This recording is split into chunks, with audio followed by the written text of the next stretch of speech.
All right, it is now 8:05. I'm calling the public session of our business meeting back into order. We completed our executive session with no action to report. So we will start now with the Pledge of Allegiance. And Mr. Trent, I see there's a flag over your shoulder. If you could lead us. I pledge allegiance to the flag Of the United States of America and to the republic for which it stands, one nation, God. indivisible, with liberty and justice for all. Thank you. And for anybody in district office or otherwise on district property, please make sure you know how to exit the building in case of an emergency. And remember, it's an entirely no smoking campus. We're starting out here with a board consent agenda. Is there a motion to approve items C1 through C7? Ms. Ancona, second by Ms. Arruda. Any questions or discussion? Seeing none, all in favor, please raise your hand. It's unanimously approved. Next, turn that over to you, Dr. Gianni. Yes, thank you, President Hayes. We have a couple of special recognitions for two of our board trustees this evening. The New York State School Boards Association has a recognition program that is designed to acknowledge board members who strive to continually expand their governance knowledge and skills. NYSBA's program is comprised of 4 achievement levels, which are reached by accumulating points for participating in various NYSBA training activities. This year, NYSBA recognizes 2 of our trustees. The first, Trustee Felice, who has earned Level 3 Mastery Award. So congratulations, Trustee Felice. And the second is President Hayes, who has earned Level 2 Board Excellence Award. So I think each of you may have received something at home. We also have some goodies for you here at the office that were mailed to Central. So on behalf of the district, I congratulate you both and thank you for your outstanding service to our learning community here in South Country. Thank you. Thank you both. Thank you. I am also happy to announce that South Country School District has been once again awarded the designation of Best Community for Music Education by the NAM Foundation. This is the 8th consecutive year South Country has received this prestigious designation. And this award recognizes the commitment of our teachers and administrators and community makes towards a child's educational, cognitive, emotional, and social skill development by way of a strong music education program. So congratulations to our music faculty, staff, and of course, our students. I am also happy to announce that Bellport High School students Maria Slednova and Gianna Porter were recently recognized as Long Island's Best Young Artists. Long Island's Best Annual Student Exhibit features extraordinary work of art created by Long Island high school students from across the island. 83 pieces were selected for this prestigious show out of hundreds of entries. So congratulations to both Maria and Gianna. And a former student, Bellport's own Aurella Garantes, was recently drafted in the WNBA and will be playing for the Los Angeles Sparks. Congratulations to Aurella. We're proud of your accomplishments both in the classroom and on the court. And then our next item, I want to report that the high school has a new opportunity to host our senior prom at Sunset Harbor in East Patchogue this year. This represents a change from our original plan of holding the prom on campus using the atrium and Veterans Courtyard. However, this opportunity came is actually an opportunity that simply can't be refused. As you know, the event has been rescheduled for Friday, June 11th. The entire venue will be dedicated to the high school prom. No other events or guests that evening. Both inside and outside areas. Those of you familiar with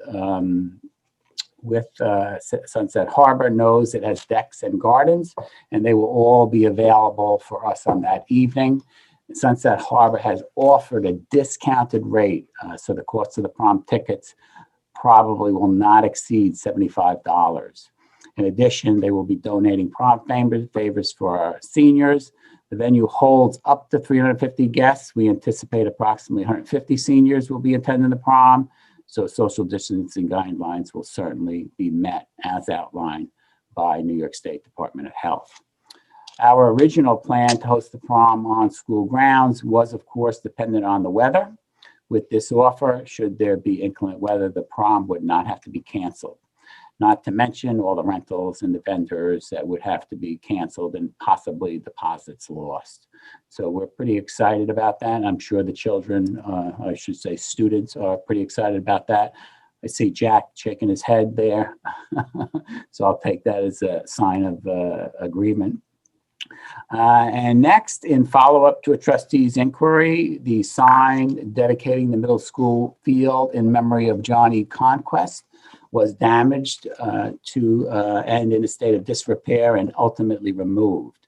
We are in the process of replacing the sign with one that has an image of Mr. Conquest on it. We have reached out to Mrs. Conquest to discuss and possibly get a preferred image. And as soon as we make that connection, the sign will be fabricated and installed. And finally, no, not finally, now I have our COVID numbers for the community's information. As of yesterday, we have 101 faculty or staff and 301 student total COVID positive cases reported to the district. Let me reemphasize that is not current, that's total reported throughout the school year. And also, as of yesterday, we have currently 3 faculty or staff and 98 students in quarantine as a result of close contact. And lastly, yesterday's verdict in the Derek Chauvin trial was a giant step forward, but our work is far from finished in our fight against systemic racism in this country. I want to assure our community that as a district, South Country will do our part as we continue our mission in educating the children in our district, and the development and work of our Equity and Education Committee is just the beginning. And thank you, Ms. Hayes. That's all I have in terms of announcements this evening.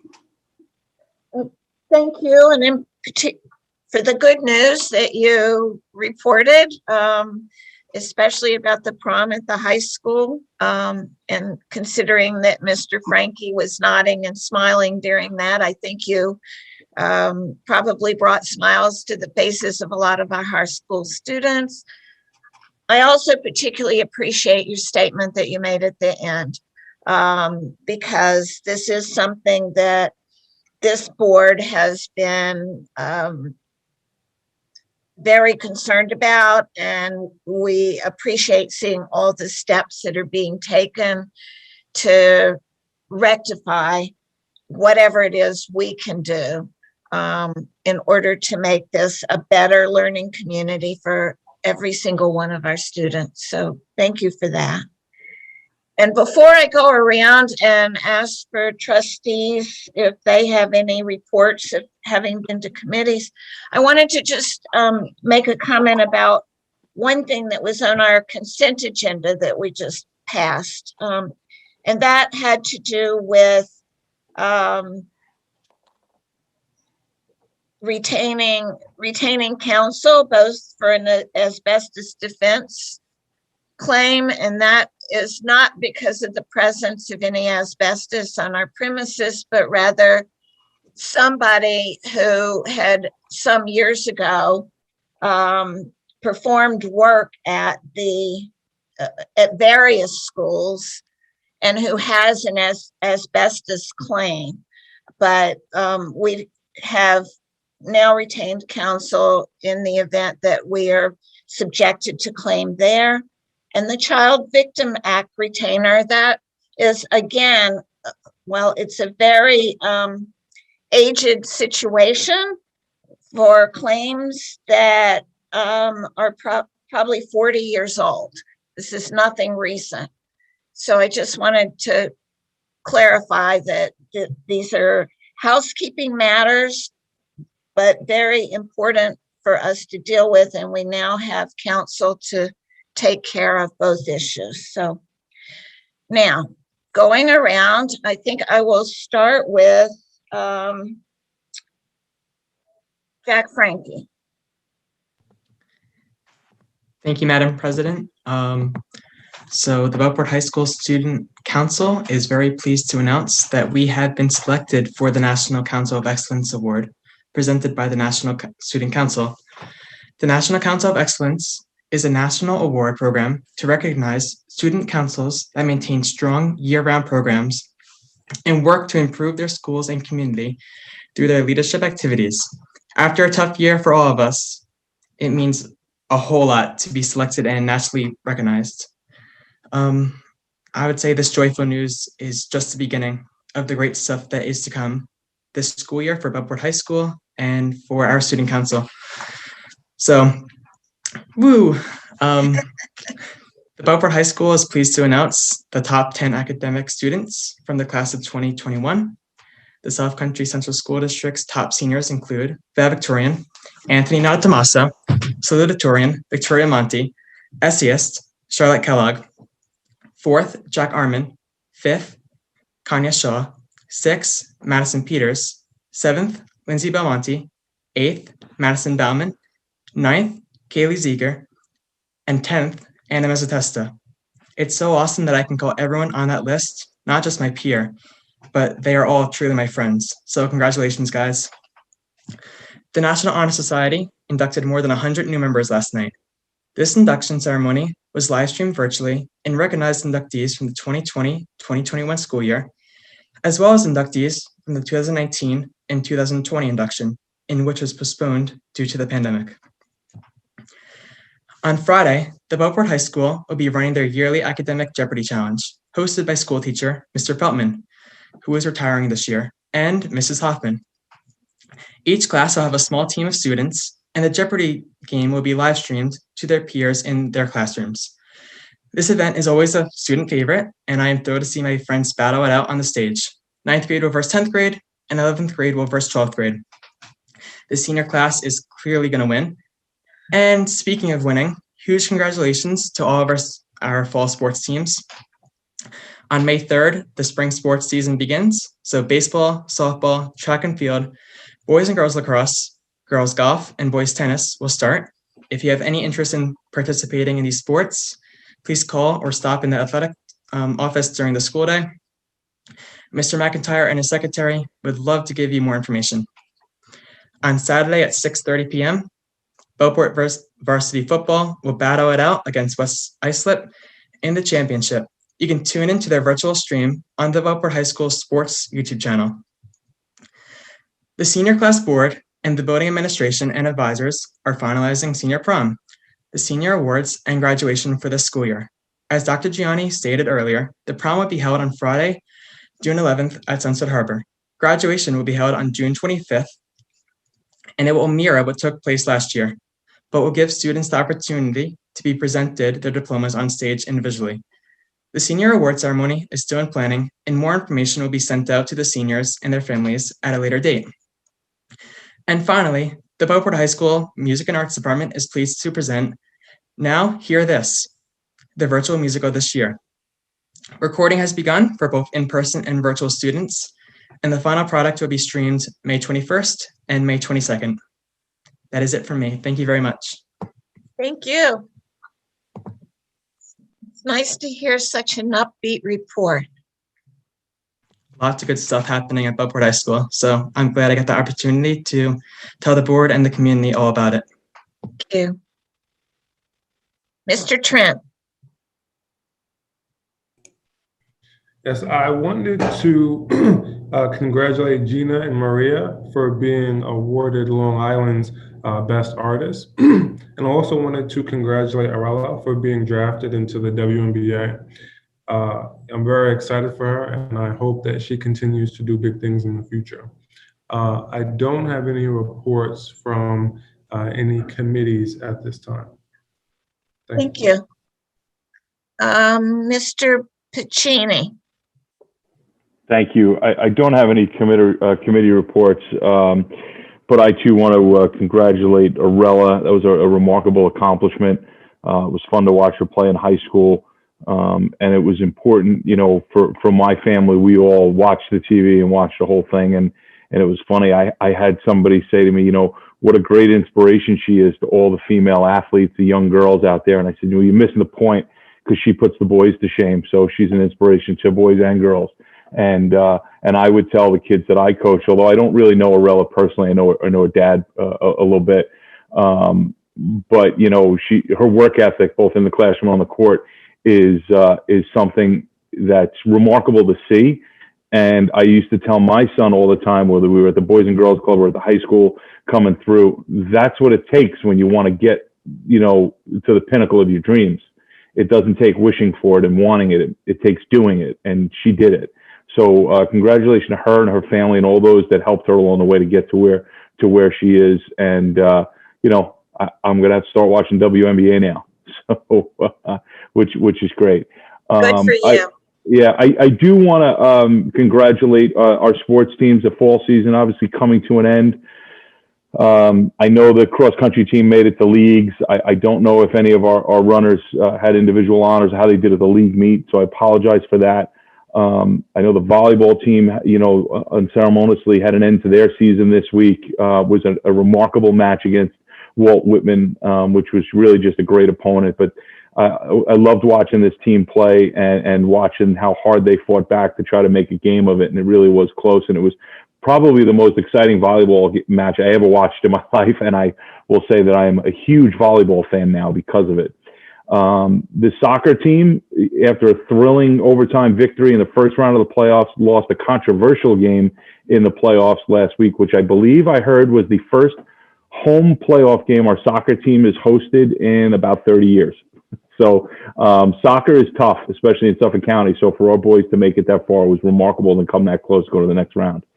And then Saturday night, as Jack mentioned, the football team gets a chance to put another banner up in the gym in the county championship game in a rematch against West Islip. I saw the first West Islip game where they beat us a few weeks ago, and I could tell you that beating them is certainly within our reach. A few little tweaks here or there, and I believe we'll be victorious Saturday night. So look forward to that. So congratulations to all athletes. Thank you. Mr. Parker?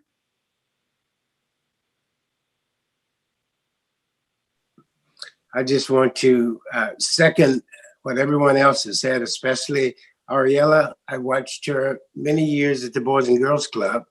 She's a great asset to any organization. I also want to take this time to congratulate my two board members on their success, their achievements. Just recently, President Hayes and Trustee Felice, you guys are doing a great job. And just, I'm sorry we don't have any reports, committee reports, but I guess next week that will change at the next meeting. Thank you. Thank you. Ms. Felice?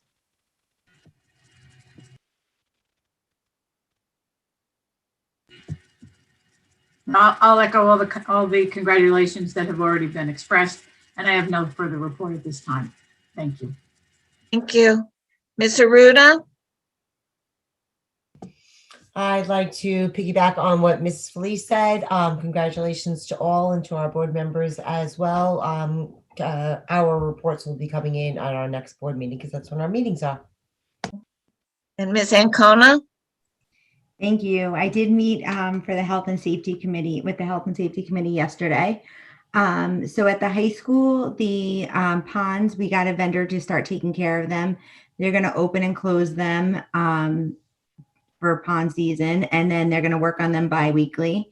And then Dr. Gianni's going to talk more about this, but we're going to be lowering the maybe tonight to be lowering the distance for the music to 6 feet. And there was some travel quarantine guidelines that are changing. The desk barriers are being installed and they're going to remain in. I think the middle school is the only one waiting on them. And we're working on the district's emergency response plan. And there's roof repairs being done at the high school. And it seems that there's no air quality issues in any of the schools except South Haven is having a few in the security office and it's being worked on. And I'd like to echo to what everybody else said with congratulating everybody and thank Mrs. Hayes and Ms. Felice for attending all those meetings to help us improve as a board. Thank you. And I'm not going to repeat what everybody else has said, but I don't have committee report to give, and there are some upcoming committee meetings, again, that we'll be able to talk about at our next meeting. Mr. Trent. Yes, I just wanted to comment about the new desk shields. I've seen them in action, and it's like night and day. It's a huge difference. So I'm very excited that we got those in, and they work beautifully. Okay, so now we're to the public commentary. And I believe our clerk has one letter to read for us. Yes, thank you. There's one letter from Stephanie Faustin Cherry. Dear Dr. Gianni and Board of Education, the pandemic has affected every human in more ways than one. Life as we know it has drastically changed overnight. Our children have suffered silently without the words to express their fear and apprehension. This pre-K program at South Haven has given our children an avenue to explore their creativity and hone in their socialization skills. In a world where danger lurks behind every corner, hiding our faces behind masks and shields has become our new normal. Socially distancing is our way of life. Children deserve a safe space where learning can be embraced. My daughters have found joy and happiness while attending school at South Haven and prior Brookhaven. They have had the opportunity to expand on their reading skills as well as write their names, begin to understand numbers, simple math, learn about their community, sharing, and how to interact with others. This program has laid the foundation for love and enthusiasm for learning. It will be a disservice to our community to cut the program as well as outsource all the pre-K classes and lose the wonderful teachers, teachers' aides, and other valuable staff. Yes, it can be easier to find another agency to teach our children, but teaching is a calling, not a profession. Community building is best kept with the community and not through an outside agency. These teachers in our schools bring a sense of community backed by years of experience that cannot be replaced. They have worked hard and given their all to nurture connections and solidify bonds with the families within the district. It goes without saying, hard times call for drastic measures, yet robbing our children of their first steps toward achieving educational freedom will have lasting negative effects. Educational disparity will widen and our children will miss the opportunity to explore their childhood while learning the importance of socialization in a didactic, dynamic environment. Let's find ways to keep this program within the South Country School District and the future of our children alive. Let's implement change that can afford us to put our children first. Sincerely yours, Stephanie Faustin Cherry. And that's the only one I have. Thank you. All right, thank you. So I think, Dr. Gianni, we're back to you on F, items for discussion. Yes, thank you, President Hayes. Our first item for discussion this evening is our 8th in a series of budget presentation, and it is the presentation for budget adoption. Ms. Costa will make the presentation, and I see that she has joined us. So Ms. Costa, take it away and share your screen.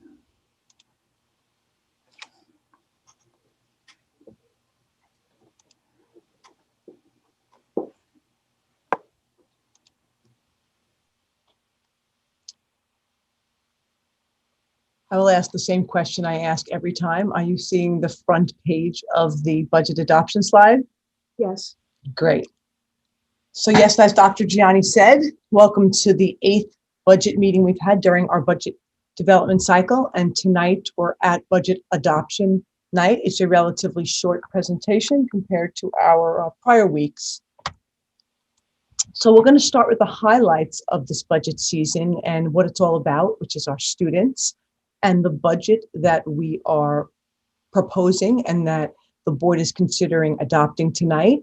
It's a program-driven budget. Any staff reductions are based on declining enrollment, and all programs remain intact. We've also preserved our elementary class size guidelines, and our average class sizes remain between 19 and 24 students per class. There's been no change to our fine and performing arts program or our interscholastic athletics program. We are continuing to support our K-12 intervention programs, and we are planning for an expanded K-5 summer program due to anticipated pandemic loss of learning for our students. And this budget also provides 5 contingent positions. And after our students in our program, this is a summary of our staffing. And as we have spoken about in prior meetings, this is a summary of our staffing. We have an overall decrease of 29.2 positions and 5 contingent positions. As we said in the last slide and through the last number of budget presentations, the staffing decrease is related to enrollment declines in the district and no changes to program.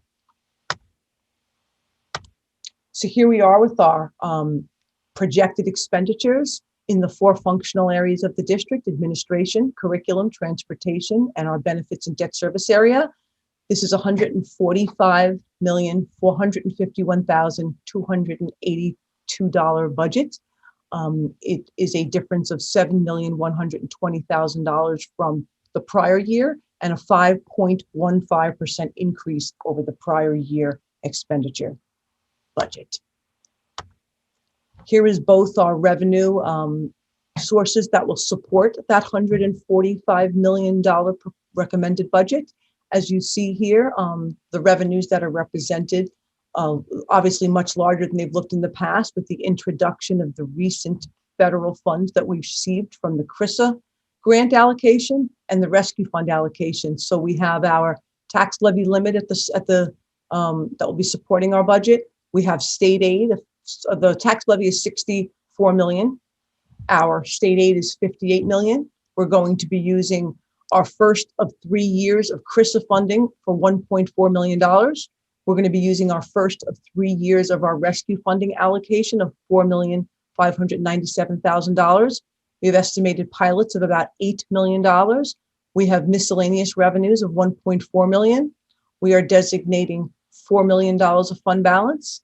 We're designating the use of an EBLAR reserve of $800,000, a TRS reserve of $750,000, an ERS reserve of $500,000, workers' compensation reserve of $500,000, an unemployment reserve of $200,000, and we're using the last of our 5-year plan to use the money in our debt service fund, and that last remaining piece is $574,000. All of those revenues, when you add them up, are $145,451,282, and that is a balanced budget compared to our expenditures in our 4 functional areas in the prior slide. So next steps. Our next steps tonight, we will ask the board to adopt the recommended budget at $145,451,282. We'll ask them to commit to the multi-year spending plan for the CRISA federal funds, the multi-year spending plan for the rescue funds, and the identified use of fund balance and reserves to balance this year's budget. And after that, after tonight's steps, we will conduct a budget hearing 2 weeks from now. That's required by law. And it all culminates with our budget vote and our election on May 18th. So what's on the ballot? This is the only proposition on this year's ballot. We do not have a proposition for a capital reserve or any other item. This is the only item on the ballot this year, which is asking the public to authorize the raising of taxes to support our budget, which is our tax levy. And that's what will be represented on our ballot on May 18th. And here we are with all of our meetings. Tonight is our budget adoption. Next week is our budget hearing. And again, it all culminates on May 18th with the budget vote and the trustee election. And that is the final presentation for our budget adoption tonight. May I just clarify a couple of things? This budget is seeking approval by the board of a budget that stays within the tax cap limit, does it not? Yes, it does. It is at the limit, yes. Okay. And the amount of the tax levy that would be approved, it really is giving, if approved by the taxpayers, would mean that that money would be available along with the state aid and the other sources of revenue to run the district, to run our educational programs. And so for the items that are listed within the budget in our prior presentations, there will be further discussions throughout the year based upon what our superintendent recommends with regard to continuing to run the programs. In other words, the money is there, and line items can be moved one from the other if need be in order to accomplish what the superintendent recommends to us. Is that how that works? Yes. Okay. All right, I don't have any further questions. Do any other board members? Ms. Felice. Thank you, Ms. Hayes. Ms. Costa, thank you for your presentation and all the work you've done throughout the year. I know this was a very tenuous budget season with all of the unknowns, so I do appreciate the work that you and your office put into it. Questions on the reserves. We are taking a significant money out of reserves this year, more than we have in the past. And the conventional wisdom of the board has always been not to use the reserve for reoccurring expenses. So where we have used on average about $4 million in the budget adjustment, basically what was left over from last year's budget, and then about 400,000 in reserves. In previous years, we're using 6,750,000 in reserves this year, an extra amount of $2.75 million. So how are we going to sustain that $2.7 million going forward in the subsequent years? And perhaps you can speak to what you just mentioned. Hold on, let me just pull back what you mentioned about the multi-year plan and the rescue plan. Do you anticipate that money to come from the CRISA funds or the rescue money, or more balance of reserve? Do you expect we'll have more money in reserves to, I'm assuming we're going to need another 6.7 million in years to come to close the budget gap, where in previous years we've used as little as 4.1 million and as high as 4.95 million, but never 6.75.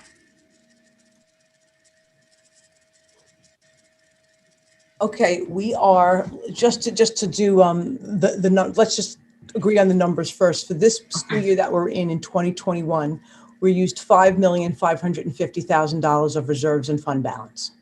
Next year we are using $7,300,000 and change. I just don't know the exact number off the top of my head, but it's an increase of $1.8 million over what we're using in 2021. We have, when we looked at in our last meeting, and we did a special board meeting that allowed us to look forward at where we would look in the out years beyond the 21-22 school year. If we went back to those slides and revisited them, yes, we are using an additional $1.8 million in reserves. We plan on each year to hopefully be able to replenish our reserves and fund balance to about $5.5 million every year. That is our plan. How do you plan on replenishing the fund balance? Well, the district, the way our financial condition and our budget is developed is that we have, the way our budget operates is that we appropriate $4 million in fund balance every year, and we have to replenish that, or it would truly be a one-time use of fund balance. And we do work that into the budget. It also allows us the opportunity for unforeseen circumstances that happen, like a pandemic, for things that we might have had to purchase that we would not have known about. And we try and be able to replenish the use of our reserves, which is separate and distinct from our fund balance. We try to replenish them to the tune of about $1.5 million a year. We still continue, we plan to continue that same financial strategy into the future. And while we are using more than $5.5 million,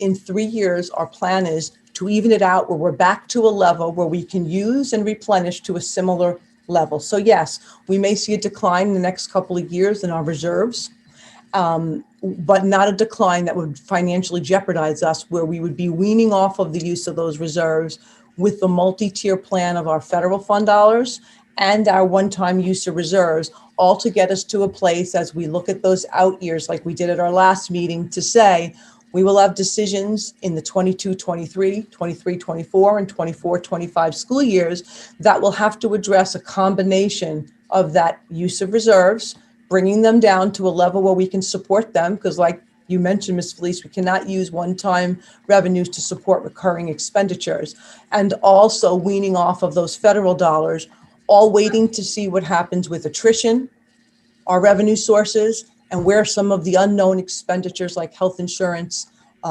retirement system increases, even some of our, other mandates, some of them unfunded mandates that may come our way. So we do see our trend, like we discussed at the last meeting, we see our trend. Our trend is that we'll have gaps, but part of our plan is also reduce our reliance on the reserves and the federal dollars as we move to the out years in the next 3 to 4 years. Okay. All right, thank you for that.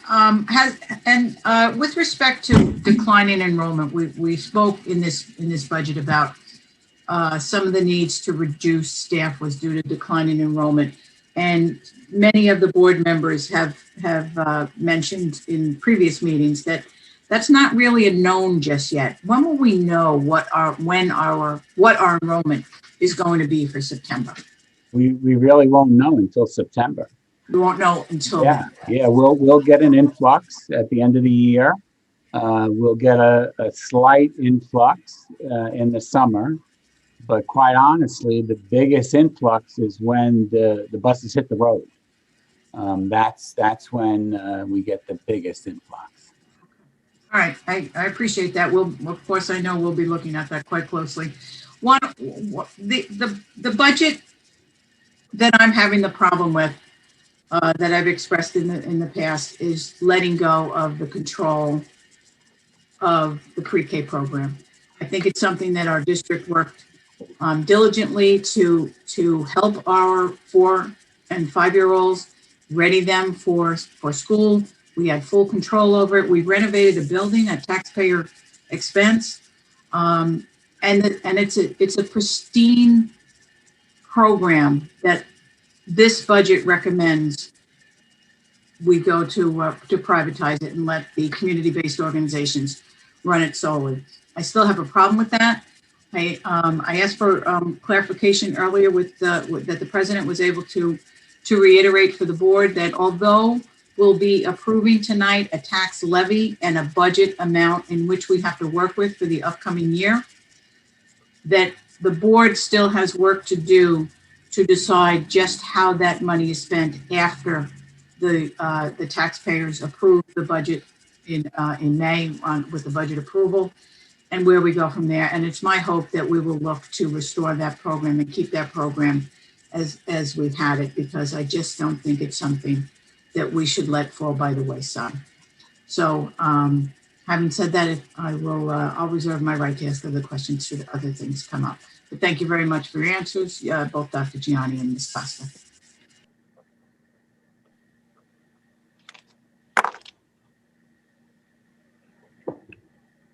Are there any other questions? So, Dr. Gianni, I think you like to make a request for action here, or? Yes, in fact, we need a roll call vote, President Hayes, on this item. Would you like me to do that? Yes. I see Mr. Trent has his hand up. Yeah, I have a question. Before we make this vote, I thought I seen in the business section, there was a vote for the tax levy. Yeah, for the tax, no, that's not to the levy. That's for the tax anticipation notes, Mr. Trent. Okay, I got you. Thank you.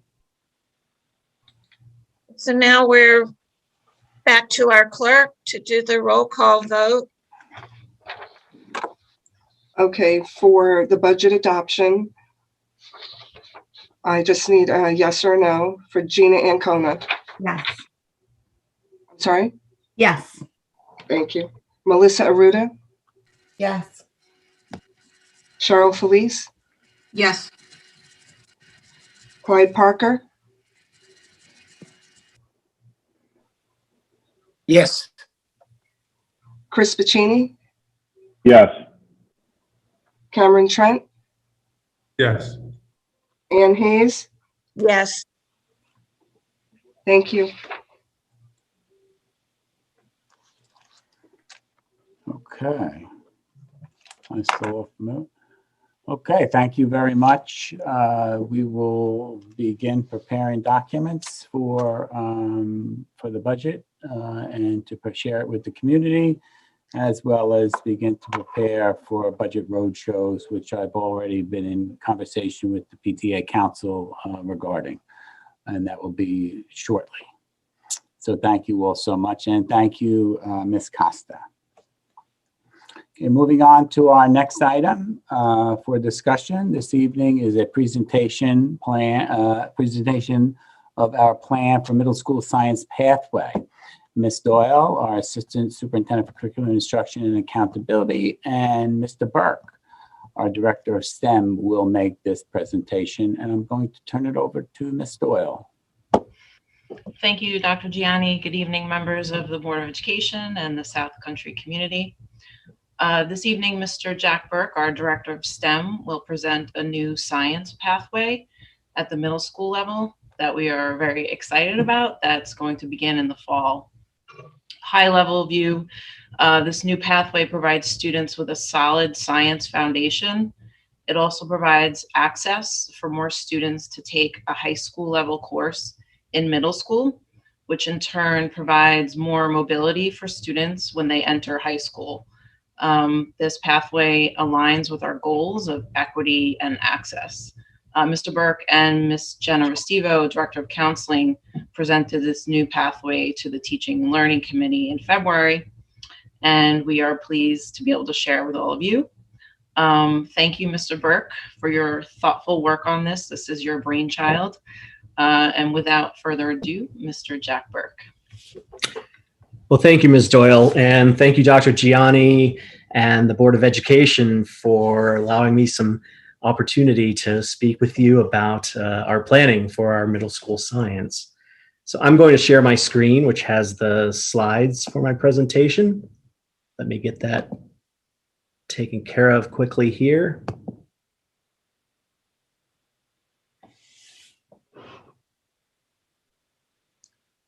Ms. Doyle, are you able to see my slides? Okay, great. Yes, thank you. Click on present here. Perfect. All right. So at the middle school, the graphic that we're looking at right now is actually what our current structure for the sequencing of our middle school science courses consists of. Our current students who are in 6th grade do Earth Space Science. Our current students who are in 7th grade do either a 7th grade life science course, or they may have been accelerated into the 7th grade physical science course. Our current 8th grade students then, if they had been accelerated into the physical science as 7th graders, they are then taking the 8th grade Regents Living Environment course. The students who are in 8th grade who were in life science as 7th graders are currently taking the 8th grade physical science course. Now, I'll mention something about this yellow course that you see there on the slide and what some of the issues that arise with the current structure and sequencing have been. So a first thing is that there would be students who have been accelerated into the 7th grade physical science course, who for whatever reason, maybe were not being successful in that particular course. And maybe their parent, along with their teacher, would make a decision for their 8th grade situation that the Regents living environment may not have been the appropriate choice for them. So what that creates there is a situation where, as that student from 7th grade physical science goes into 8th grade, if they don't take that Regents living environment course, their classmates who are in 8th grade, their other classmates are taking physical science, which is a course they already took in 7th grade. So what we have had to do is create sort of a filler course for those students in 8th grade to take a life science course. The course is the same as the 7th grade life science, but it is designed for the 8th graders to take. The other thing would be if a student were in the Regents Living Environment course and they were finding that it was a little bit more than what they were able to handle at that time, there would be no good options for taking them out of the living environment because they've already had physical science. And so that is another reason for why that course in yellow there has to be put in place to have a place for those students to go. Another piece of that puzzle is that there would be situations where students might transfer in to Bellport Middle School as an 8th grader, and they may at their previous school have already taken physical science. And so they wouldn't necessarily be, it wouldn't be appropriate to have them retake physical science as an 8th grader. So to have a place for them to go, we've had that 8th grade life science course. The idea here is to streamline the sequencing of our 7th and 8th grade courses. So we don't have these different situations going on. You know, even in our current structure, some of our 7th graders take physical science, some of our 7th graders take life science. At the 8th grade level currently, some take this Regents course, some take the physical science. So what we're proposing is doing a switch of the physical science and life science sequencing to try to streamline the overall pathway for science. So I'm going to go to the next slide. And so for the next school year, 2021-22, what our plan is that our 6th grade students still would be in earth space science, but next year's 7th graders will all take physical science. So every student at Bellport Middle School will be taking physical science as a 7th grader. Next year's 8th graders, because they were in our previous or our current sequencing, they would still need to have the options of either the 8th grade Regents Living Environment, the 8th grade physical science, or this 8th grade life science course. So for next year, that 8th grade structure would look the same. The difference would be all of our 7th graders next year would be taking physical science. Then in the subsequent year, in 2022-23, and years after that, then we would have the final ability to roll out the entire plan so that 6th graders take earth space science just as they have. All 7th graders would be taking physical science. And then as 8th graders, that is the place where the option for taking the Regents course or the 8th grade course of life science would occur. The benefit of doing this also is that at the 8th grade level, students would be in some life science course, whether that is the 8th grade life science course or the living environment course, which is also a life science course. Okay, so all of our 7th grade students would be taking a physical science course. All of our 8th grade students would be taking a life science course.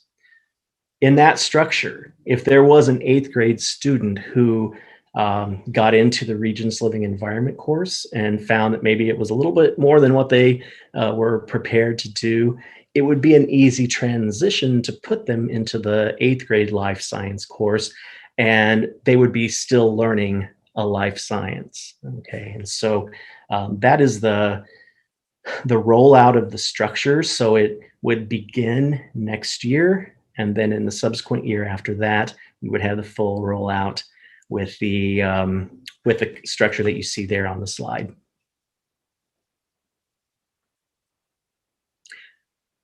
As Ms. Doyle was mentioning, what this would allow for is some greater access and possibilities for students when they are in 8th grade, because as they would have all had physical science in 7th grade, this would allow us even additional opportunities to take students into the Regents Living Environment course as 8th graders. And as we are allowing more students to go into that high school level course, is providing them more mobility and more options when they get into the high school situation. Ms. Doyle, any other things that you would like to add to that information? Thank you, Mr. Burke. Just one comment. One of the questions that we received, and maybe some folks are thinking about this, is why did we have the current structure? And, you know, there were a few people on the committee that have been around definitely a lot longer than me and a lot longer than Mr. Burke. And we surmised, and we don't know for sure, but we think it was about teacher certification. So Mr. Burke did that work to ensure that this is something that's possible with our current staff. Yes, and the sequencing of the physical science and life science, one thing to let you know about that is, you know, the structure of science courses is because it is not necessarily a linear sequence in that. You know, in a mathematics course, the next course is building on the current course. But with science, it's a little different than that. There would be no prerequisite kind of situation so that a student could take physical science as a 7th grader and then life science as an 8th grader. And there would be no prerequisite kind of situations. There would be something from physical science that they would have to know before they go into life science. And the other part of that Ms. Doyle was referring to is that what this would allow for, as we may even have more students accelerating into the living environment course, in looking at the certifications that our teachers at the middle school have, 4 of the 6 teachers actually have biology certification, which allows them to teach the living environment course. So we're well suited for, even as we have any increases in the number of students who take living environment, that we would have plenty of teachers to choose from for being able to teach that course as well. Is there anyone on the Board of Education that has any other questions? Any questions? I do. I have a question. How, if in any way, does this affect the studies that our science students would have as they go into the high school? So well, one of the things that go ahead, Ms. Doyle. I was just going to say it would not change their trajectory, you know, at the high school level. If anything, what it does is it provides students with the opportunity to take a high school level course at the middle school level. Yes, the goal in middle school is that, you know, the best situation for students in middle school is that they would be able to accelerate into that 8th grade living environment course. This would give them that same option. It doesn't take that option away at all. It allows for it, but it also sets up the opportunity that potentially even more students can be involved in taking that course as 8th graders. I have a question. Can I go? Sure. Yes. Thanks. Okay, so I was going to ask this one second, but since Anne brought it up first, I wish there was one more screen going forward to 9th grade, because I don't understand. If I have an 8th grader in life science that's not Regents, are they going to have to now take life science again as a Regents level course in 9th grade? And do they miss out on that Regents if they don't? So the way that would work, and actually I feel like this is really a benefit because the students who are in that 8th grade life science course, when they go into 9th grade, they would be taking the living environment course as a Regents course. The benefit of having the 8th grade life science followed by the 9th grade living environment is that in 8th grade, they're building that information about life science so that when they go into living environment the following year, they're definitely going to be ready for the Regents level work that is required of that course. And so those students would be well set up for success as a 9th grader in living environment. Now, the way the curriculum is set up, is that just going to be like a review with a little one step higher on Regents questions on testing, or is it going to be new material? Well, the life science course in 8th grade that is currently in 7th grade, it is a course unto its own with its own set of standards and expectations. The Regents Living Environment course has its own set of expectations as well. And those things are definitely considered standards that are beyond the standards that are in the middle school life science course. Okay. And then my next question is, which it doesn't appear to me, and I'm not really happy about it. Are we getting rid of the honors physical science in 7th grade? Is it, they're not going to be an honors option anymore? I'm sorry. I think now, well, I think I'd have to scroll back, but there is an honors class in 7th grade, science class, correct? Correct. That's correct. Let me like it. I'm sorry. I was trying to get back onto the screen. So sure, that's our current science structure right there. So once again, we're going to get rid of an honors class in this district. At the middle school level, when we are looking at the acceleration to the Regents Living Environment, the opportunity to get there has not been taken away at all, and so we're working toward that place. This current structure is just to allow for additional opportunities for students to be able to get to that living environment course as an 8th grader. The honors level at middle school does not have any impact on any kind of thing about grades or grade averages or anything about the credits that they earn in middle school either. And so it's not necessarily taking that away because the end goal still is the Regents Living Environment course as 8th graders. I understand that, but my son was in that class, and I do think it prepared him for a Regents level class. And unfortunately, I mean, his grades reflected that it did pay off. I didn't get to see a Regents exam because of the pandemic. However, sure.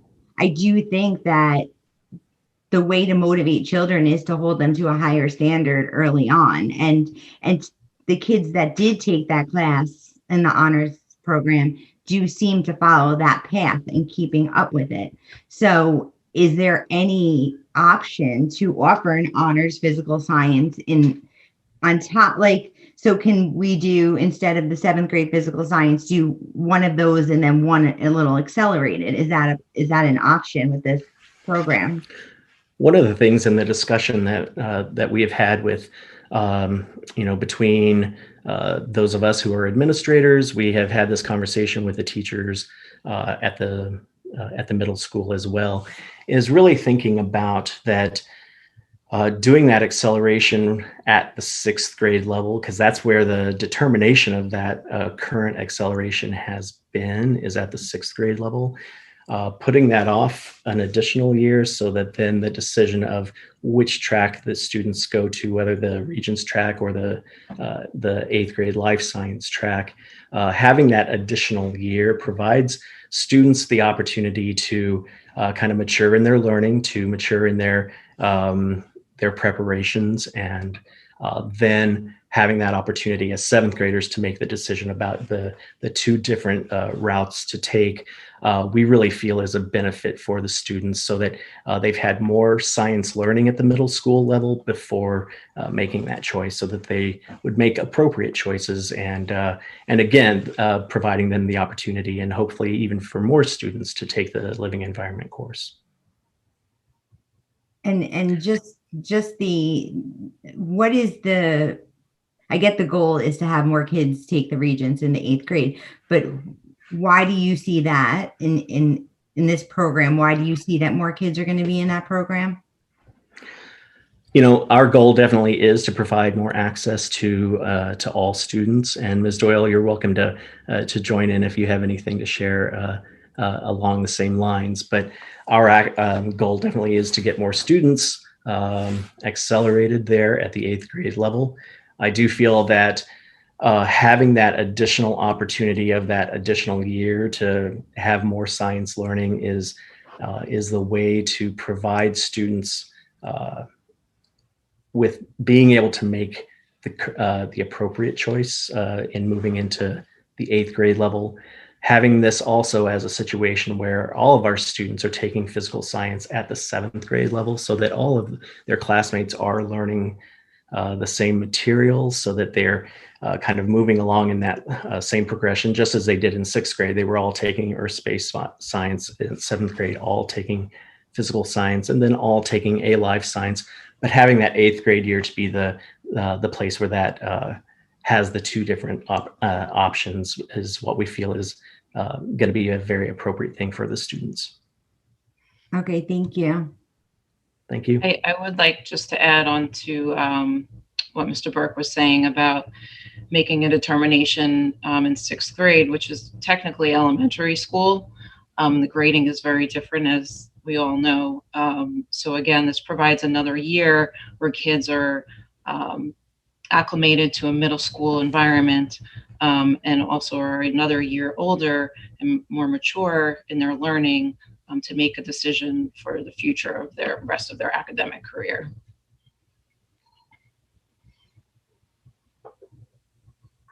Any other questions? Ms. Doyle, you said that this pathway is more equitable.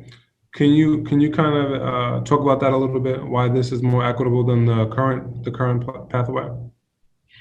So yeah, sure. So I think just what I was saying about it gives students another year to mature, and so you're not making a decision about whether you're on the honors track or the Regents track in 6th grade, where you have an opportunity to acclimate to middle school, have another year under your belt, and then you have this pathway to Regents living environment.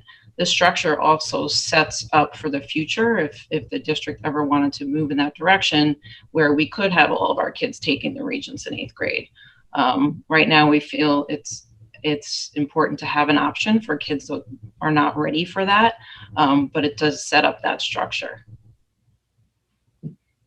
And so the equity is that we have 8th graders taking a high school level course, which allows them much more mobility and choice when they get to high school, because they've already taken one Regents.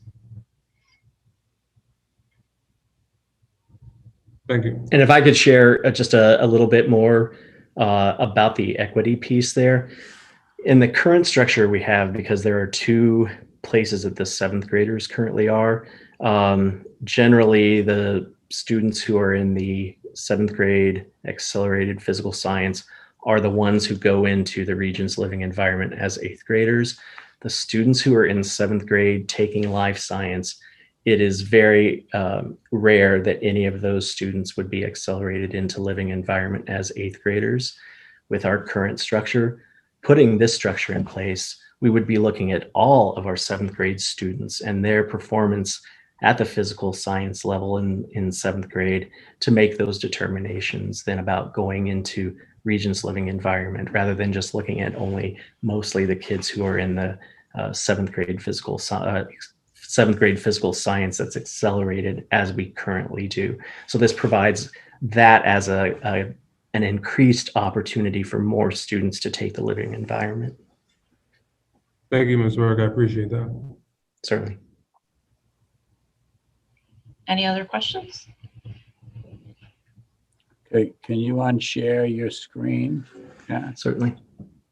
Thank you. So I would like the board's approval on the pathway. I recognize that you're just seeing it for the first time. However, it has been reviewed and approved by Teaching and Learning Committee. If the board is not comfortable with doing that this evening, we can certainly bring it back next meeting.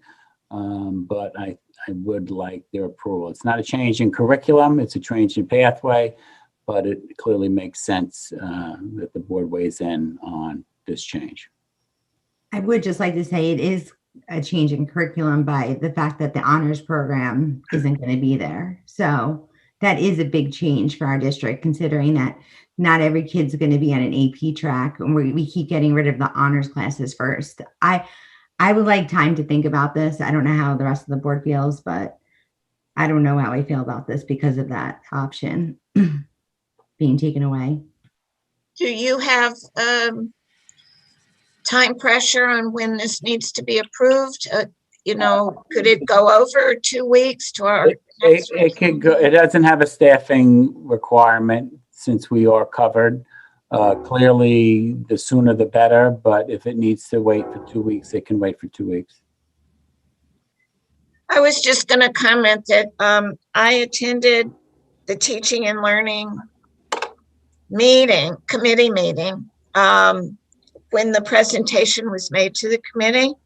And as you know, there are some parent members and community members on it. And from that meeting, there was,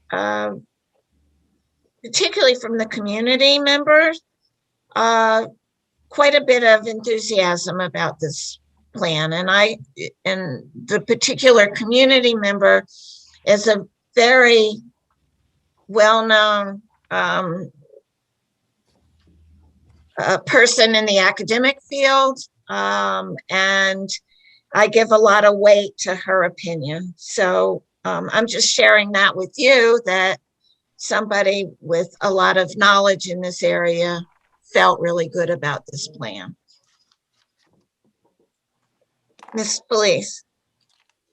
I would just agree with Ms. Ancona that we should give this another 2 weeks since the public is only seeing it for the first time, besides those who were at the committee meeting previously.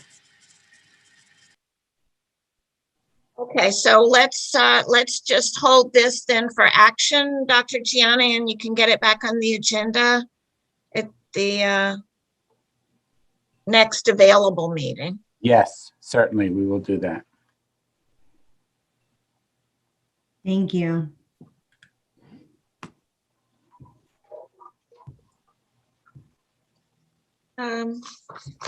Next, don't you have your reopening modification? I do. So our next item for discussion this evening is consideration to modify a reopening plan. A recent change in interim guidance for in-person instruction at pre-K through 12 suggests that schools may reduce physical distancing requirement to a minimum of 3 feet in classrooms. They may reduce physical distance when singing and using wind instruments to 6 feet. Masks are certainly required, but physical barriers are no longer recommended by the CDC, preferring enhanced ventilation and air filtration. And there's a change in international travel guidance. And also, maybe most importantly, when reopening plans are revised for increased in-person learning, they must also be posted online with the opportunity for community feedback. That was just an overview. I don't want to give the board or the community the idea that that was all of the changes. That was just an overview. But as a result, administration is recommending a modification to our reopening plan to address singing and wind instruments and the new international travel guidance, bringing our plan in line with CDC and DOH guidance.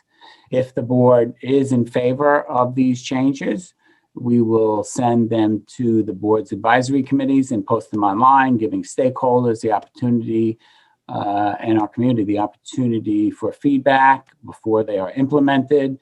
I'm thinking with the board's approval, we would do 1 week input period with changes taking effect May 3rd after the input of the stakeholders.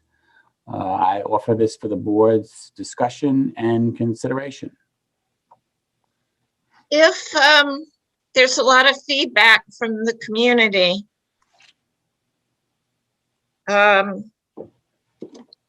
indicating that the community is not in favor of the modification. Would that 1 week comment period and the next week to our next meeting be enough time for the administration to reconfigure what is being proposed? You mean if they're not in favor of it, don't do it, or if they are in favor of it, do it? I think if we get, let me try to rephrase. If we get negative feedback, I think obviously we don't do it. And I would clearly share that feedback with the board. You do make a good point, though. Where does the meeting lie in terms of whether we do that? But my intention would not to be able to implement with negative feedback. It makes sense to me, but I think that maybe it would be better just to more poll the board as to whether it sounds like a direction to go in. Mm-hmm.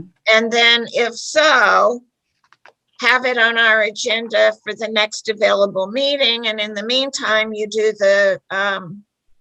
you get the input from the community as to their feelings about it. Yeah, the only issue is I'm trying to get the kids in closer in music so we can have possibly some concerts this school year. And the next business meeting is May 19th. The next meeting we have is a budget hearing, which is not a business meeting. It's a quick hearing, and that's all. The plan is not for action on that meeting. So under what you suggested, it would cut that time period back by a week. Because you would have the authority to go ahead and do it unless you've got negative feedback from the community in the meantime. Right. Well, let me ask the board. How do you? There's just a question. Yeah. I'm sorry. How are we getting this information to the board? We're emailing them? No. What I would do is, I mean, to the community. Sorry. I would send it to our stakeholder advisory committees, which we had done when we had reopened. I would post it on our website as suggested, actually as been directed by guidance. And I could also send a letter to all parents. I could do that as well. Okay, thank you. Ms. Felice? It does seem like the direction that the district parents want to go in. And certainly we have heard a number of requests for expansion of the music programs. I would just want the district to monitor very closely, since we did have a spike in positive cases and quarantines this week, that they monitor when this goes into effect, and I believe it will. But when it does, just to monitor those same positives and quarantine rates. Absolutely. So we remind, I know all the notices that go out, we continually remind people what to do to stay safe. Those practices should continue as well. Well, it's back to what we've been saying all along, really, for the last year, but in particular since the reopening plan started into effect. And that is, we need the support of the community to make sure that the masking and social distancing and all of that is observed, so that the virus is not inadvertently brought into the classrooms. And similarly, we need the families of our students to be vigilant about not sending children into school if they've got any symptoms. So I'm just reiterating that. It perhaps sounds a little off topic, but it does go along with all of our efforts to expand activities that are available to our students. And this is one that with regard to the music program in particular, that I've been wanting to see. So I hope that we'll be able to get that into place as soon as possible. Ms. Ancona. I agree. I do want to see music back. I would like to see if the district and Ms. Hartman maybe can look at the cost of getting bell covers for the bands, because those will help with any particles that pass through. And it will lower the risk of transmission during our 6 foot, decreasing the distance to 6 feet. So that way the kids can play safely. They won't be quarantined as much, hopefully, or passing, COVID around. But I am for this if the community is for this. But we can take extra precaution in purchasing those bell covers. They're not that expensive. Or maybe we can make it a requirement for next year for them to have it with their supplies. I should say that in addition, but this year we should probably supply it. But that would help. We already looked into that. Our music chairperson had suggested that, and I believe we've already received quotes on those bell covers. Okay, great. So maybe we can make it in effect once those come in, like actually lower the distance once we receive the shipment. Thank you. You're welcome. So am I hearing, let's take it in 2 parts. Is the board comfortable with the recommended changes? Okay. Is that a question, or you are in favor, Ms. Felice? I think I'm in favor. Okay. Right. Well, why don't we just narrow it down? This isn't a vote, so it's not official, but are the board members in favor of what's being proposed?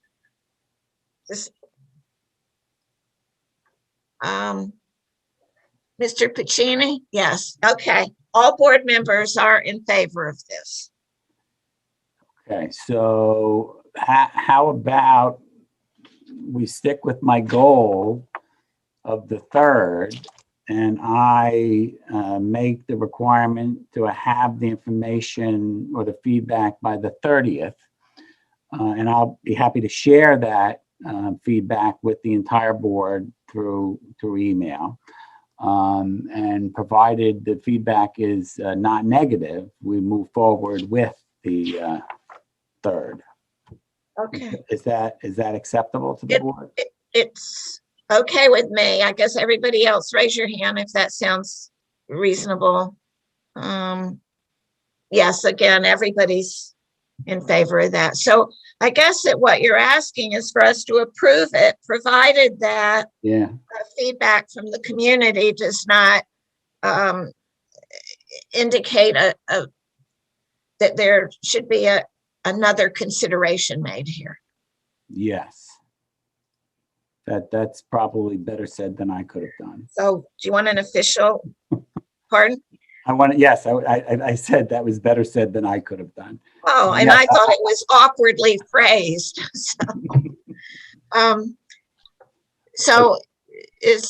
Do you want us to approval of changes? Have a motion then? Yeah, I'd like a motion to approve changes as recommended by administration, provided feedback from the community is positive.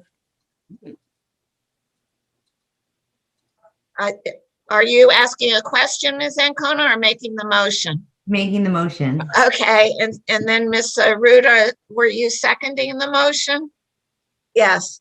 All right, so it's been, the motion's made and seconded. Any further questions or discussion?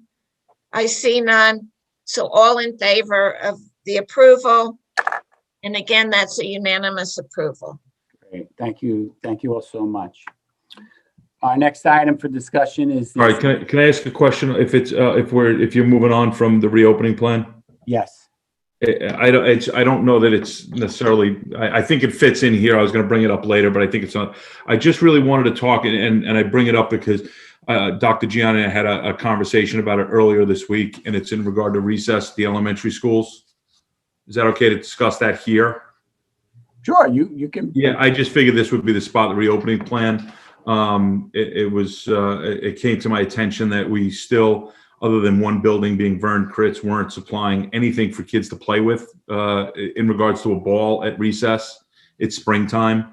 I understand from conversation Dr. Gianni I had earlier today that Frank P. Long will have balls for the kids to play with starting tomorrow. Do we have any update on the other two buildings, Kramer and Brookhaven? I was able to reach out to only Kramer, and there will be balls at Kramer tomorrow. Okay, And and we can try to get. I anticipate through the public view of this meeting, there will be balls at Brookhaven tomorrow as well. I would hope so. I mean, it's kind of hard to hear about elementary school kids kicking rocks around the pavement. And especially since the CDC came out, I think it was yesterday or today, saying it's unlikely that COVID's transmitted.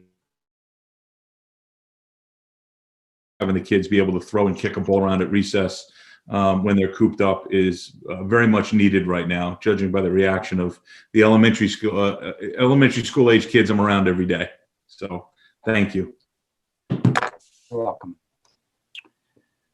Okay, our next item for discussion is a second reading of Board Policy 8260, Title I, Parent and Family Engagement. This is a policy revision for consideration specific to family and parent engagement in Title I grants. Title I is also known as grants for improving academic achievement of the disadvantaged. As I mentioned at our last meeting, at the first reading, reviewed and approved the revisions, and I offer this revision for the board's review, second reading, and action.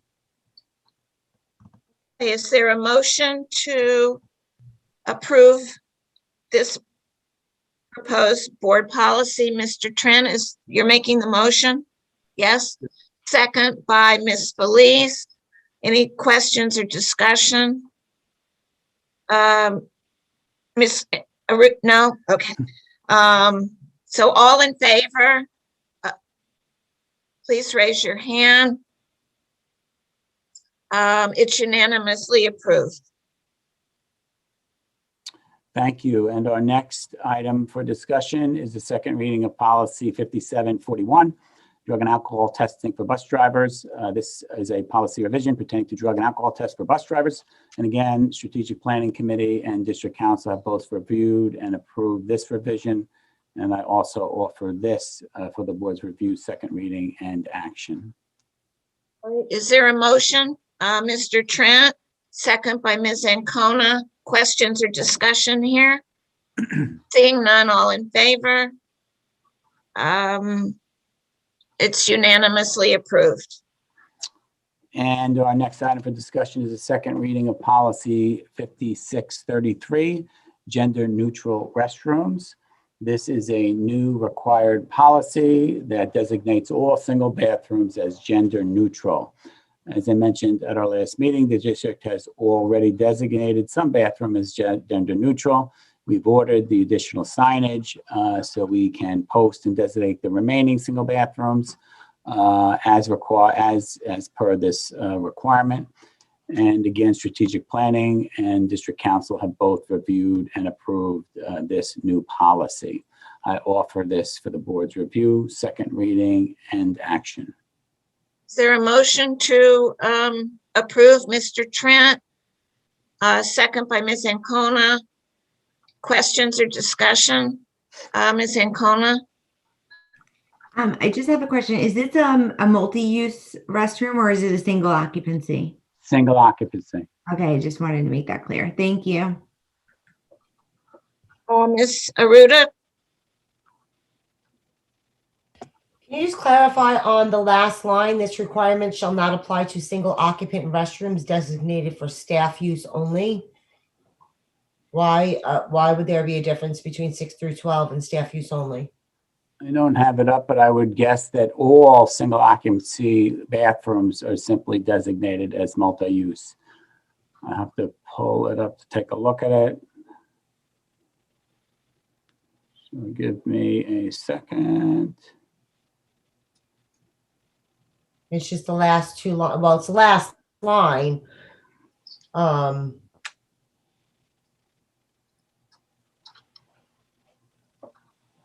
All single occupant restrooms utilized by students in grades 6 through 12 shall have feminine hygiene products. This requirement, the last line is the first paragraph.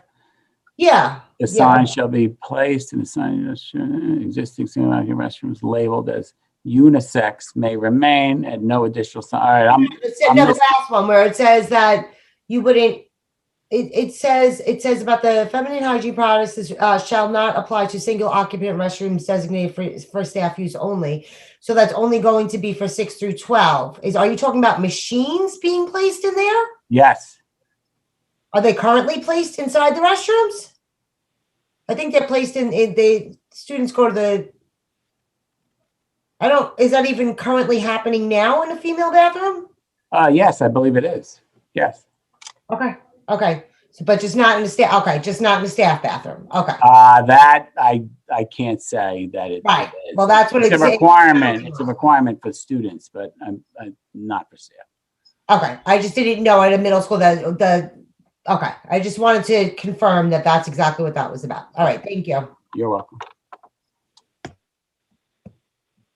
So we had the motion, it was seconded, we had some discussion. All in favor of approving this policy?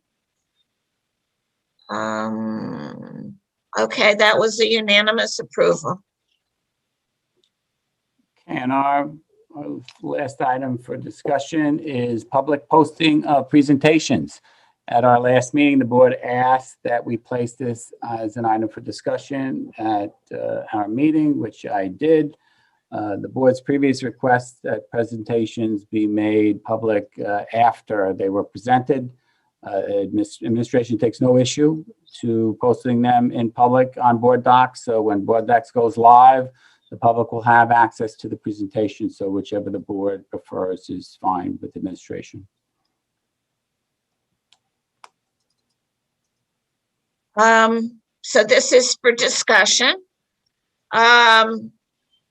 Having heard what the current policy has been and what it has been, Dr. Gianni, do you know how long that's been in effect? You know, I honestly, I don't know. It could be 5 years. I honestly don't remember. Well, the only two people who have a memory that could go back maybe that far would be Mr. Piccini and Ms. Felice. Since this has been the way it was done on the 2 years I've been on the board, that's what I'm familiar with. Yeah, there was a time we were posting it, but it was before board docs as well. So understand that. So things were a little different.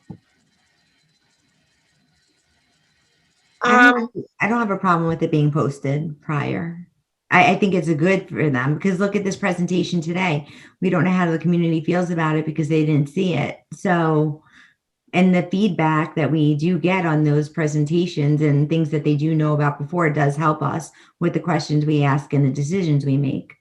So for transparency reasons, I'm for that. So if this is limited to the presentation, you know, the slideshow itself or the PowerPoint show itself, I also would be in favor of that. I think that there are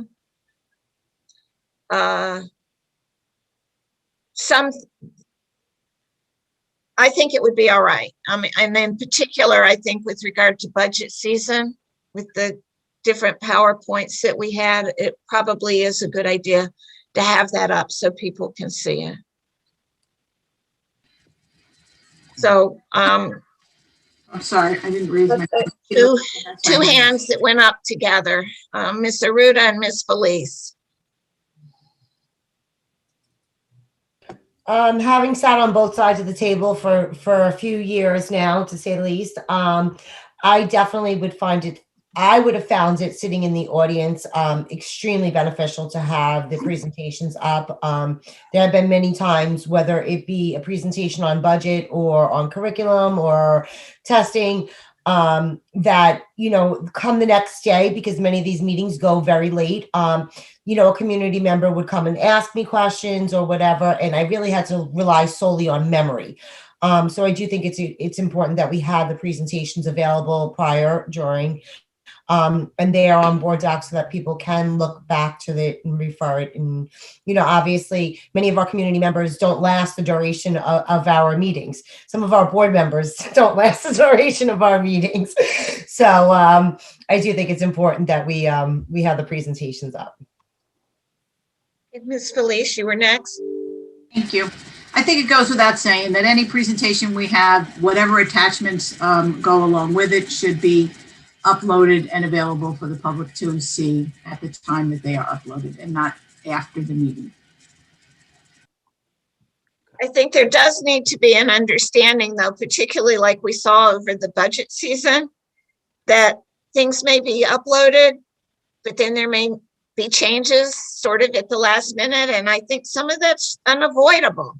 As information becomes available, changes may need to be made. So with that as a caveat, it sounds like most board members seem to be in favor of this.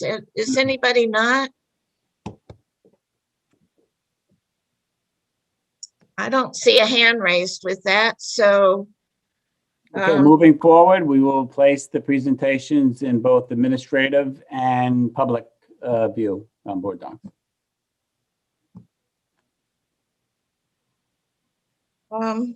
Okay, so now Still up. we're down to board consent agenda on curriculum, and I need a motion to approve items G1 and G2. Mr. Trent, Ms. Ancona second. Discussion or questions? Seeing none, raise your hand if you're approving. Let's see, I see all hands except Ms. Felice. So that would be six in favor. I think we lost her. And I have froze. Hold on. I think Let's hold off. I'm sorry. She checked out. Hold off. She'll probably come back. Yeah. Well, why don't, it'll be 6 in favor, and Ms. Felice was absent for that vote. Okay. Okay. And Personnel Administration recommends approval of personnel changes reflected in H1 through H8. Is there a motion to approve H1 through H8? Mr. Trent, second by Ms. Aruda. Questions or discussion? Seeing none, all in favor? 6 in favor with Ms. Felice absent for this vote. And admit for business items, we have a roll call on 1. So administration recommends approval of business item number I1. All right, so Ms. Flynn? Yes. Are you able to take the vote on this one? Yes. So this is for the first item, tax anticipation note resolution. Yes. I just need a yes or no. Gina Ancona, Yes. Melissa Aruda, Yes. Cheryl Felice, She's not. absent vote. Clyde Parker,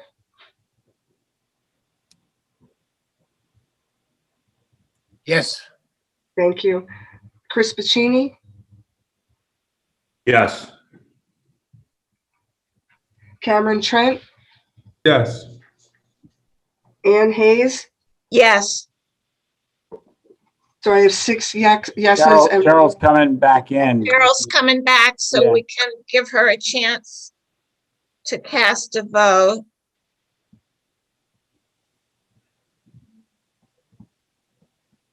Okay, Cheryl, we just took a vote on the tax anticipation note. Would you like, and it's by roll call vote?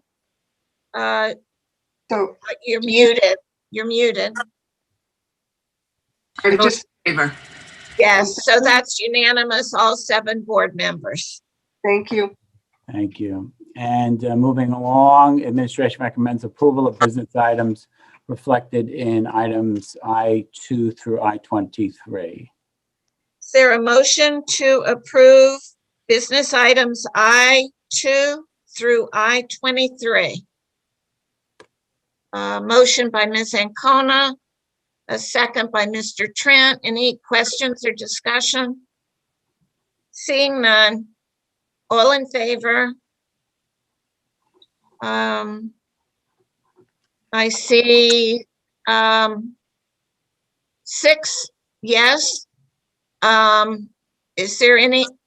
Oh, we've lost Ms. Felice again. I think she's having some trouble with her connection. Well, we have 6 in favor, and Ms. Felice is absent for that vote, so but the approval carries. Thank you.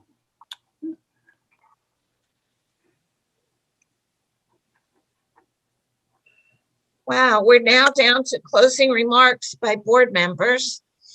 I'll do this by, I think, Mr. Trent, don't you have a couple of donation things you wanted to mention? Not to my knowledge. Okay. You have one, you do have one. Book Fairies at Frank P. Long. Oh, yes, I did see that. I would like to thank the Book Fairies for donating some books to Frank P. Long Intermediate School. I also wanted to ask a couple questions. Dr. Gianni, can you just give us an update where we are with translating our board meetings? I think that we updated on that. It's it's being translated through YouTube. But I thought there was an issue when it's your cellular device that there was. It's only available from a PC device. That's accurate. And we put that notice out on the website, I believe. All right. Now, I wanted to, I guess I wanted to request a report. I wanted to know the demographics of our staff at large, but I would like to see if you could break that up into bargaining units when it comes to race. Is that possible? That is a report that has to be created. That's not something that we can push some buttons for. Absolutely. I'm not even sure if we have all the data because we have staff that have been here for some time now. I'd have to look to see the feasibility of it to create it. Can you get back to me on that? Sure. I appreciate it.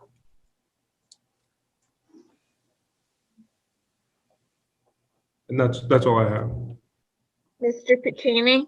Actually, I'm sorry. There Mr. Trent? I did want to give a shout out to Kramer Street's PTA. You know, they're awesome and they're rocking the house. You know, they're really doing great work for our students in the Kramer Kingdom. So I just wanted to give them a shout out and thank them for the work that they're doing over there. That's all. Mr. Piccini? No. Mr. Parker? No. Okay. Ms. Felice? Are we on closing remarks? I apologize. My computer acted up, so I fell off. We figured that out. Is that where we're at? Yes, we're on closing remarks. Okay. All right. Just briefly, with respect to the budget and to our need to develop, recurring revenues, I would just like to the board to consider, coming up with a mechanism or encouraging the administration to actively pursue applications for pilots, the payment in lieu of taxes. That's where multi-million-dollar corporations come into our district, and the local county and townships offer them huge discounts in their taxes to bring their businesses to our community. That's usually with the hope of boosting the economy, providing jobs, but it gives them a significant discount that when they are not paying their fair of taxes, the taxpayer has to pay that fair share of taxes.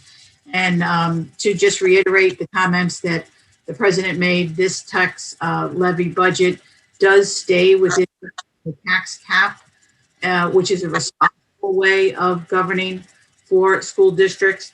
But we also have to be mindful of the fact that in taking a more proactive role to get our fair share, I'm going to paraphrase a quote from Robert Reich. He was the former labor director under the Clinton administration, where he says that multi-million-dollar corporations should pay more in taxes than teachers, and I'm going to add municipal employees and hardworking families of the South Country School District.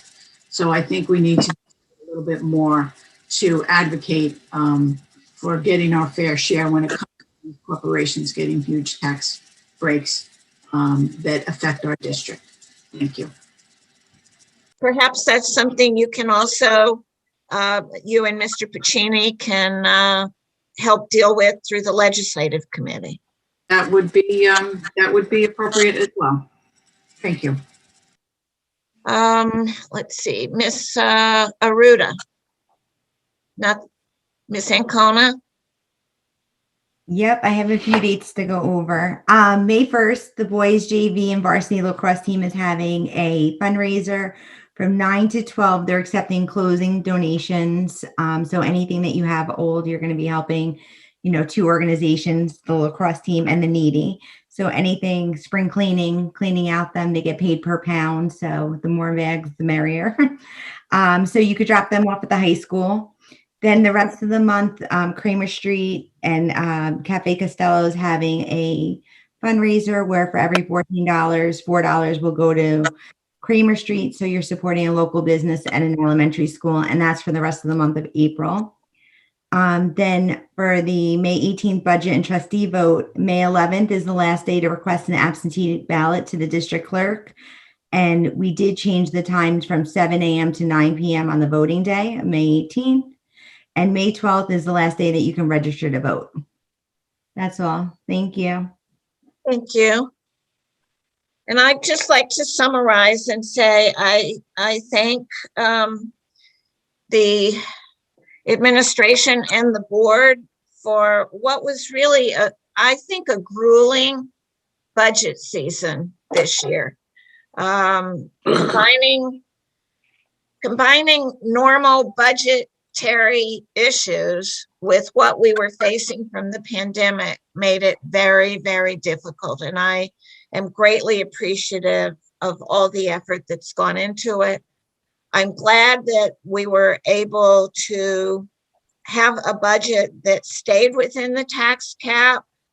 The thought of having to try to pierce that was just appalling to me. And I'm very glad that we were able to accomplish that goal. I look forward to the future of spending the taxpayer money wisely to get the best quality education for our students.